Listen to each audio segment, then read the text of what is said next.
जब तुम अपने दुखों से घबराने लगते हो तब किसी न किसी ईश्वर की शरण में जाते हो, सोचते हो कि ईश्वर के पास जाते ही चमत्कार हो जाएगा और तुम्हारे सब दुख दर्द दूर हो जाएंगे। ऐसा नहीं होता मेरे बच्चे। तुम्हारे अंदर श्रद्धा और सबूरी का होना बहुत जरूरी है। जब भी तुम किसी की शरण में जाते हो तो श्रद्धा रखो और श्रद्धा के साथ सब्र भी रखो। सब्र का फल हमेशा मीठा होता है। कई बच्चे मेरे सोचते हैं कि शिरडी आते ही बाबा हमारे सब दुख दर्द दूर कर देंगे। हाँ, मेरी शिरडी आते ही तुम्हें शांति जरूर मिलती है, पर तुम्हारे दुख दर्द दूर होने में कुछ समय लगता है। तुम्हें सब्र करना पड़ता है, पर तुम सब्र नहीं करते। एक बार मेरा एक भक्त दामू आना शिरडी आया। उसने मुझसे पूछा कि बाबा, जो भी भक्त शिरडी आते हैं क्या उन सभी को लाभ होता है? तब मैंने एक आम के वृक्ष में लगे बोर की तरफ इशारा करते हुए कहा कि सभी बोर फल नहीं बन पाते। कुछ स्वयं झड़ जाते हैं और कुछ हवा के झोंकों से गिर पड़ते हैं।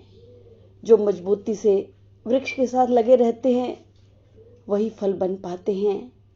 यदि सारे बोर फल बन जाएं तो फल की गणना ही ना होगी। ऐसा ही मेरे बच्चों भक्ति के साथ होता है। भक्ति तो कभी ना समाप्त होने वाली साधना है। भक्ति तो उसी बोर की तरह है जो अध्यात्म रूपी वृक्ष में बहुत भाग्य जागने के बाद आती है और जो हर परिस्थितियों से जूझते हुए भी आध्यात्मिक वृक्ष से चिपकी रहती है। वही फलते हैं, वही बढ़ते हैं।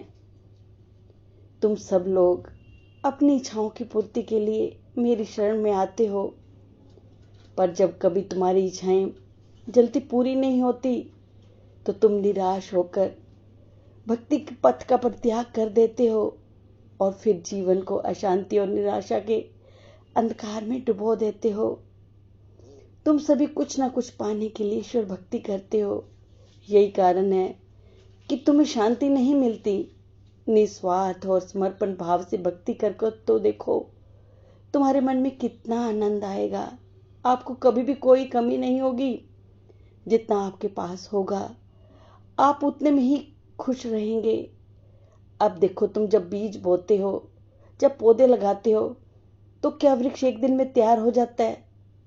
क्या वो फल देने लगता है? नहीं ना, कितना समय लगता है।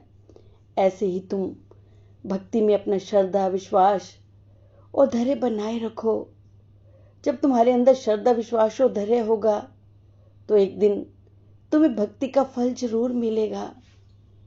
इसलिए मेरे बच्चों, निराश मत हुआ करो। मुझ पर विश्वास रखा करो। मुझ पर विश्वास रखोगे तो तुम्हें मनवांछित फल की प्राप्ति होगी।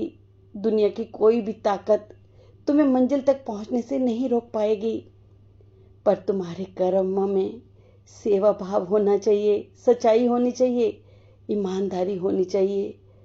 तब तुम मंजिल तक पहुंच पाओगे और मेरा साथ रहेगा। मेरी बातों को ध्यान से सुना करो।